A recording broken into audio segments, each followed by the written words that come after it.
Prijazno pozdravljeni, spoštovani gledalci in gledalke lokalnega programa TV Studia Bistrica in naše redne tedenske oddaje Bistriški tednik. Dopusti so v polnem zamahu, poleg tega je zaradi novega koronavirusa na našem območju manj prireditev kot pretekla leta. Kljub temu družabno življenje ni zamrlo, pestro je predvsem na mestnem kopališču. Vinogradniki v teh dneh postavljajo klopotce, med drugim Društvo vinogradnikov Ritoznoj vabi na postavitev klopotca, ki bo to soboto 15. avgusta ob 16. uri v Tinski gori pri vinarstvu Avguštin. Sicer pa smo za današnje oddaje pripravili dva aktualna prispevka, zato ste vabljeni k ogledu. Novi najemnik doma na Usankarici.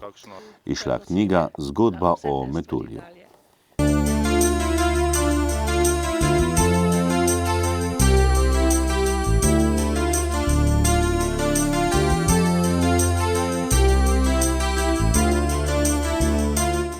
Dom na Usankarici je po daljšem času znova zaživel. Pred kratkim ga je najel samostojni podjetnik Aleš Patekar doma z Vratjega Vrha v občini Apače. Novi najemnik je z lastnikom doma, Zvonkom Krošlom, sklenil dolgoročno pogodbo. Več o svojih smelih načrtih je Aleš Patekar povedal v pogovoru za Studia Bistrica. Stvar je bila taka, pred leti smo jahali sem, oziroma pred 2 letoma.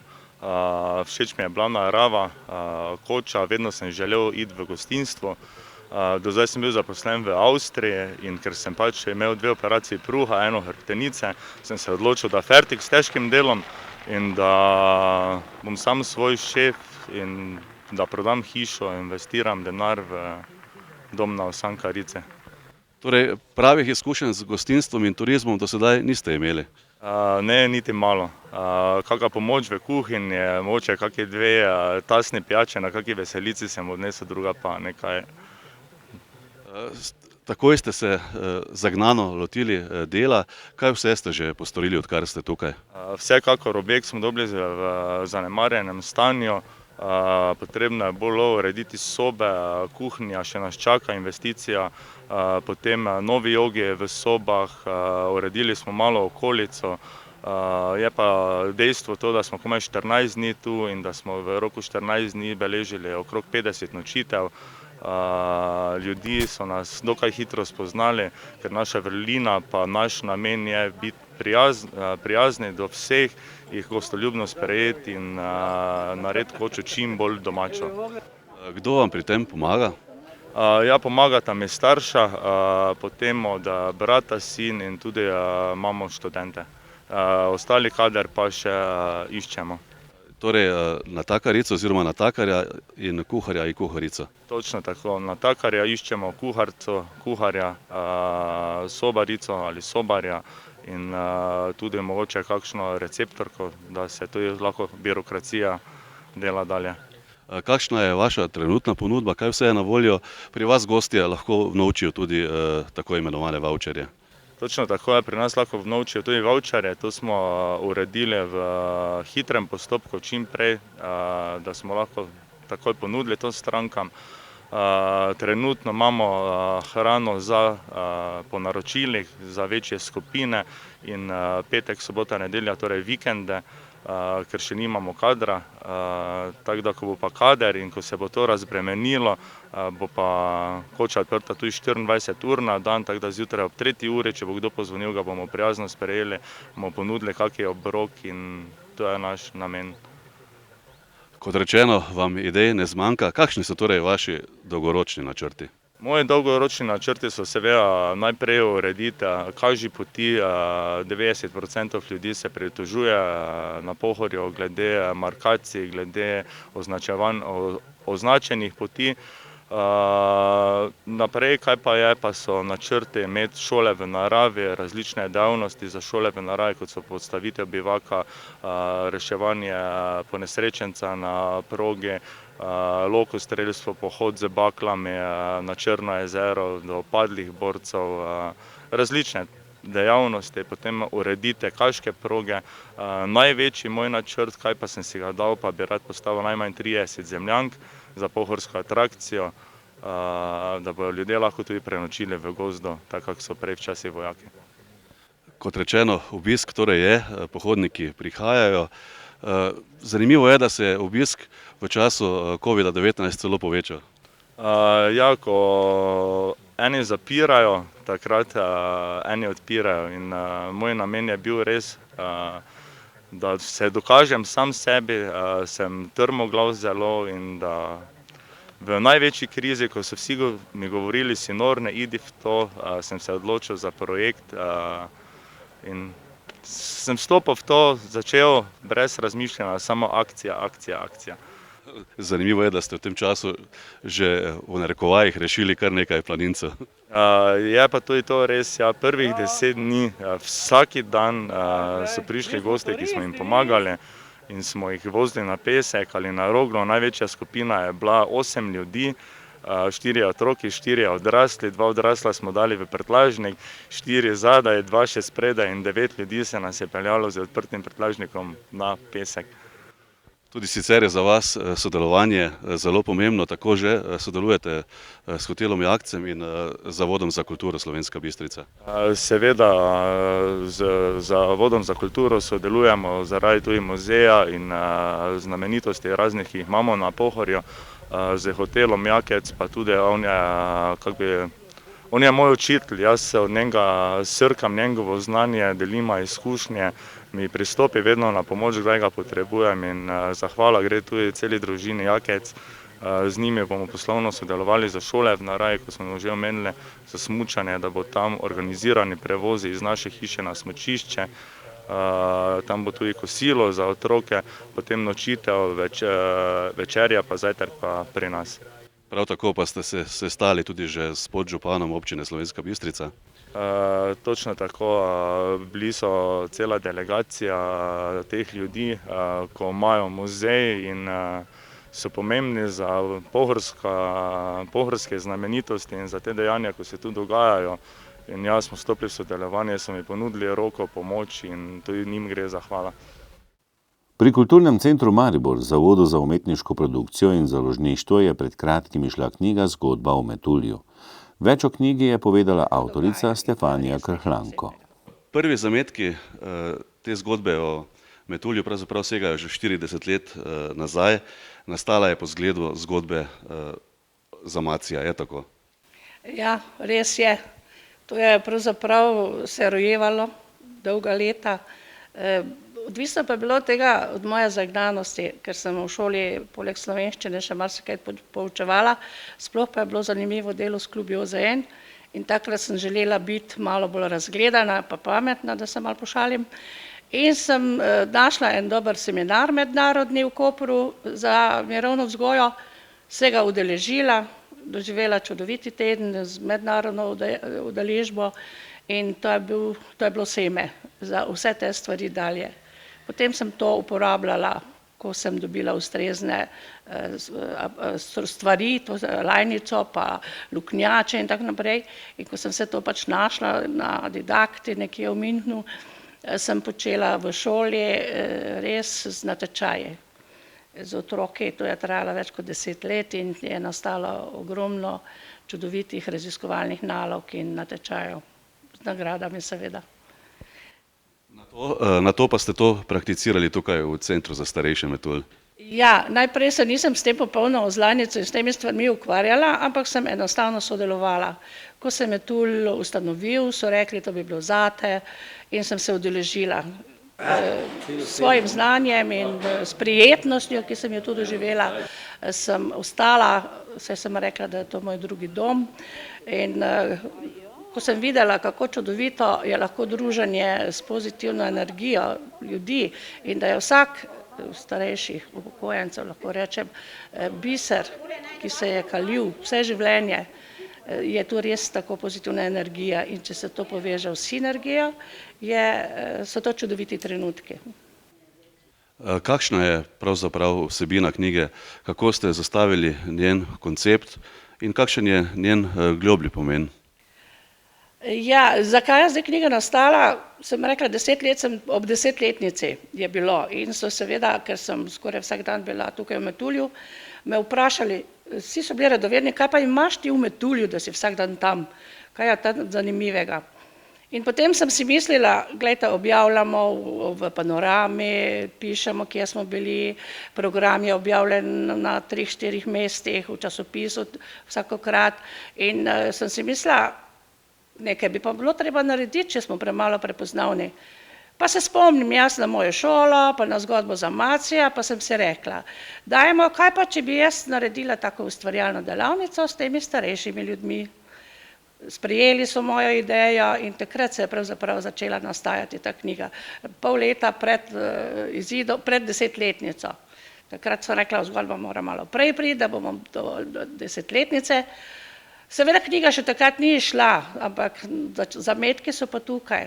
In kar se je dogajalo pa naprej, je pa zdaj v tem zakladu.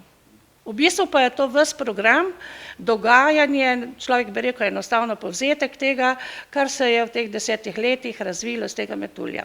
Torej izgube, mogoče bi rekli, in potem naprej. Največ pa mi pomeni tole čudovit odziv starejših, to noso srca, to je kot neki mozaik vseh src, ki bojo večno ostali v mestu Slovenska Bistrica in bo to dokument, kaj lahko naredimo ljudje sami, tudi za stara leta. In zato sem tako hudo srečna, da je ta knjiga zagledala luč sveta, da povemo vsem generacijam, od najmlajših do najstarejših, da se ni treba bati starosti in da je lahko čudovita, če si pozitiven, če ti poiščeš, če si ti akter, kaj ti ljudje imamo vse v sebi. Samo v sebi moramo iskati in potem podariti tudi drugim. In tukaj se to dogaja in to je res nekaj posebnega. Tako se kljub novemu koronavirusu dejavnosti v Centru za starejše Metulj nadaljujejo. Kaj vse je na voljo, katerih dejavnosti se vi osebno udeležujete? Ja, najprej sem začela s telovadbo, ker sem rekla, da je to potreba biti zdrav. Potem so ustanovili še skupino Družabno petje, pa sem si rekla, bolje, kot da se doma jezim, bolje, da grem tam, zapojemo, nastopamo, pa bom potem še prepevala svojim vnukom in samo sebi, da bo čas prijetno mineval. Dalje sem potem, zelo vedno rada plešem in sem se tudi udeležila družabnih plesov. In dalje, ker pa sem bila po poklicu profesorica slovenščine in tudi sociologije, so me nekako uporabili oziroma sem sama tudi prispevala, da sem začela voditi proslave, da smo imeli literarne večere, da smo, v glavnem, nekako sem bila tista gonilna sila za vse kulturne dogodke, ki jih ni bilo malo. Potrebno je še povedati, da pri tem pomembno vlogo odigrata tudi vodja centra in koordinatorka. Gotovo. Saj tudi te knjige brez teh zlatih metuljev ne bi bilo. Zlasti tudi, pravim, da je to kot dom. Ko prideš domov, če so vsi doma, si srečen. In ko mi pridemo v Metulj in ko imamo tam vodjo, žal preredkokrat, ampak naša koordinatorice, si kot doma. Čeprav imamo dejavnosti, v glavnem vodi, nekaj mora biti, če ne je prazno, mrtvo, če ni neke osebe, ki bi povezovala, ki bi program pripravila, ki bi povezovala stvari, tisto, kar rabimo, nam povedala, kaj vse in seveda odnosi so najpomembnejši. Ja. Če takole zaključiva, zakaj je po vašem mnenju torej ta Center za starejše Metulj edinstven v Sloveniji? Ja, ne vem zdaj, če je ravno edinstven, ne bo kdo rekel, da imajo tudi takega. Vse imajo v vseh krajevnih skupnosti društvo upokojencev, kjer se družijo podobno dejavnosti, ročna dela, telovadba, petje in tako naprej. Ampak ne vem, tu je zraslo iz želje, da se mesta samega in seveda največja nagrada je pa prostor. Če ne bi imeli tako čudovitega prostora, dovolj velikega in raznolikega, da se lahko izvajajo vse te dejavnosti, bi pa tako srčnih ljudi, kot je bila najprej v začetku Milica Kavčičeva, ki je začela in še danes vodi 2 skupini telovadbe in se razdaja. Potem so tudi ostali, vsak je prinesel nekaj in nekako smo vse to združili in je res zdaj nastala neka res čudovit, kot bi rekla, kot čebela, ki prinese med, cvetni prah in potem naredijo med in je to res nekaj zdravilnega za vse nas.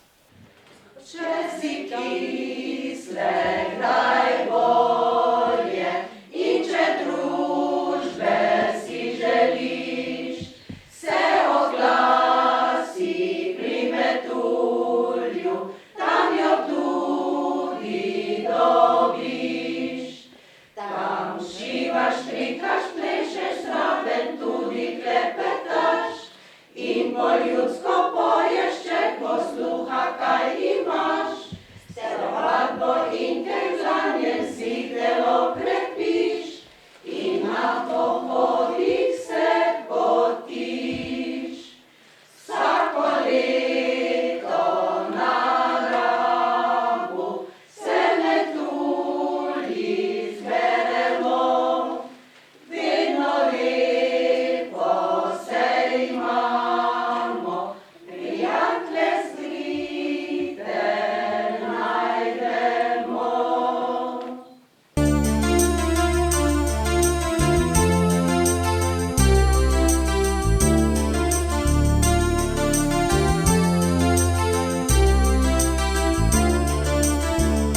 Policisti policijske postaje Slovenska Bistrica so v času od 3. do 10. avgusta obravnavali 15 kaznivih dejanj, od tega 4 velike tatvine, vlome, 4 kazniva dejanja poškodovanja tuje stvari, 1 kaznivo dejanje goljufije in 1 kaznivo dejanje zalezovanja. Pokovše. Neznani storilec je vlomil v stanovanjsko hišo in odnesel nekaj manjših predmetov. Lastnika je oškodoval za 120 evrov. Slovenska Bistrica. Neznanec je izkoristil nepazljivost občana in mu odtujil 100 evrov. Neznani storilec je vlomil v proizvodne prostore enega izmed bistriških podjetij in poškodoval stavbno pohištvo. Lastnika je oškodoval za 150 evrov. Neznani storilec je vlomil v kletni boks stanovanjskega boksa in odtujil kolo. Lastnika je oškodoval za 700 evrov. Prav tako neznani storilec je na bencinskem servisu natočil gorivo, ne da bi plačal, družbo je oškodoval za 25 evrov. Neznani storilec je izkoristil lahkomiselnost občana, tako da je nakazal svoj denar z namenom plemenitenja. Od tega ni imel ničesar, razen škode v znesku 1000 evrov. Policisti so bili obveščeni o 12 prometnih nesrečah, od tega so obravnavali 4 prometne nesreče kot prekršek, med njimi 1 s pobegom povzročitelja. V 3 primerih so odstopili od ogleda kraja prometne nesreče in udeležencem izdali pisna obvestila. V 4 primerih so prometno nesrečo zaključili z uradnim zaznamkom. Zaradi kršitev cestno-prometnih predpisov so podali en obdolžilni predlog na Okrajno sodišče v Mariboru in izdali 43 plačilnih nalogov. Zaradi vožnje pod vplivom alkohola so 2 voznikoma začasno odvzeli vozniško dovoljenje. Zaradi kršitev javnega reda in miru so opravili 2 intervencije v zasebnih prostorih in 3 na javnem kraju. V 2 primerih so zoper kršitelje uvedli hitri postopek. Zoper 2 osebi so uvedli hitri postopek po zakonu o proizvodnji in prometu s prepovedanimi drogami in zoper 1 osebo po zakonu o zaščiti živali. Policisti so obravnavali tudi delovno nesrečo, v kateri se je 1 oseba lahko telesno poškodovala in 1 nenadno smrt. Spoštovani gledalci, to je tudi vse, kar smo pripravili v današnji redni tedenski oddaji Bistriški tednik. Kjerkoli že ste, bodite dobro in ostanite zdravi. Pa srečno!